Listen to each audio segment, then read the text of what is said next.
give me a little bit of a snapshot of the work you're doing in Honduras and Nicaragua. The project we had there is called Digital Education, Rural and Inclusive. And the main objective of the project is to reduce inequality between urban and rural areas with a focus on intersectional inequalities. So inequalities that also include gender and ethnicity, particularly in multilingual populations. And the idea is to use technology in education as a way to leverage differences between rural and urban areas. And we did, in the first stage of the project, there was a diagnosis which looked at the educational system in both countries, and we look at the difference and the main challenges for the education, including those differences between rural and urban. What are the main challenges that you have identified? Well, there are challenges in terms of the quality of learning. There are challenges in terms of dropouts. There are challenges in terms of the teachers' training. And there are challenges in terms of retention, because there is much more competition between the need to have the children at school and the need to have the children working and supporting the home. So the socioeconomic context is much more complex. Do you see these challenges being unique to Honduras and Nicaragua, or are they applying to other Central American countries or in the whole of Latin America? Those challenges apply to the whole of Latin America. They are particularly exacerbated in Honduras and Nicaragua, especially in Honduras, which is one of the countries which was most affected by, in educational terms, by COVID, and is one of the countries which has the highest rate of dropouts in all Latin America. But there are challenges that affect rural populations in basically all Latin America. So give me one intervention that makes a difference, that you are currently looking at, studying, assessing, testing in one of the country or one of the two countries. Would you have an example? What we are doing is trying to adapt innovations that are being developed in Mexico and in Plan Ceibal here in Uruguay, and trying to take the elements that worked to bridge those problems and trying to implement them in those countries. And we are doing that with three principles. Participatory design, which involves all the actors in the communities and the government. We are doing this with a multimedia design that contemplates a variety of outlets for the content and not just depending on one source. And we are doing it through design of content that are meaningful, that motivate the students because they relate to their own identity, which was one of the main issues. Most of the content that was pre-existing did not reflect their ethnicities, did not reflect their culture, and therefore students did not feel motivated to that. We are translating this into teachers and parents having access to materials that they can be linked to activities which are related to the curriculum.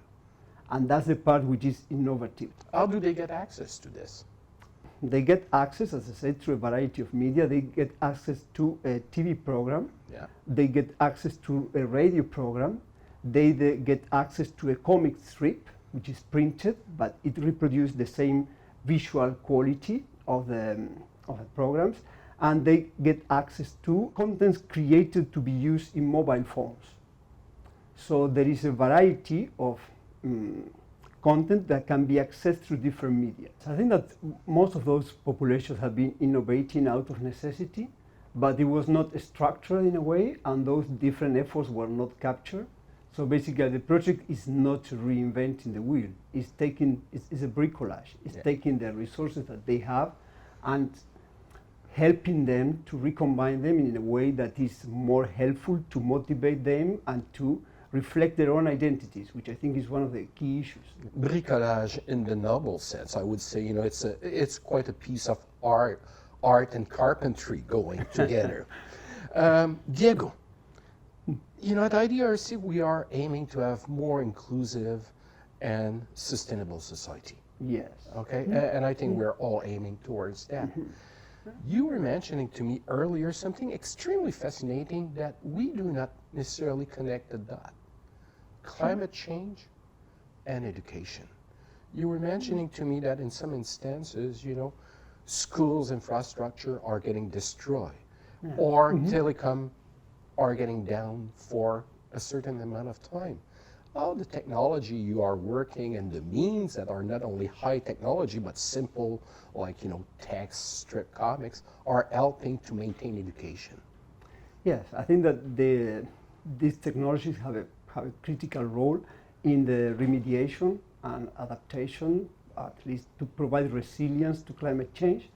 But it is more than that, and it was one of the reasons that brought me into this project, because I think that rural populations are in the border of the ecosystems and areas in need of preservation, and the lack of inclusion, the lack of equity, and the conditions in which their livelihoods are affected are also having an impact on the environment. So working with those populations, creating an education that gives them much more possibilities and that helps them accept different ways to interact with nature is also a way to start protecting ecosystem, protecting and creating different ways of relating with sustainability. And you had to do that through inclusion. You cannot separate both problems. So I think it's the relation of technology with climate change, technology in education, is not just as a mitigation, but it's also as a prevention. It's one of the ways to involve more these communities. And the pilot that we are doing, the topic is actually natural and cultural resources.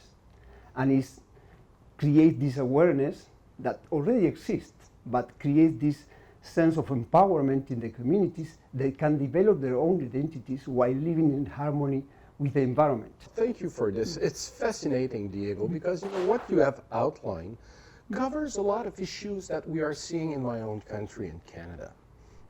Marginalized community, First Nation, ethnicity, impoverishment, isolated community, access to education, different type of support for different type of need, community involvement. Once again, we see in region like here, through Fondation Ceibal, your work, the work of your colleagues, reason to believe that, there's a global conversation that can take place. And I know you're contributing to this. I thank you this morning for your time and for this fascinating story that you brought about this activity that you're conducting in Nicaragua and Honduras.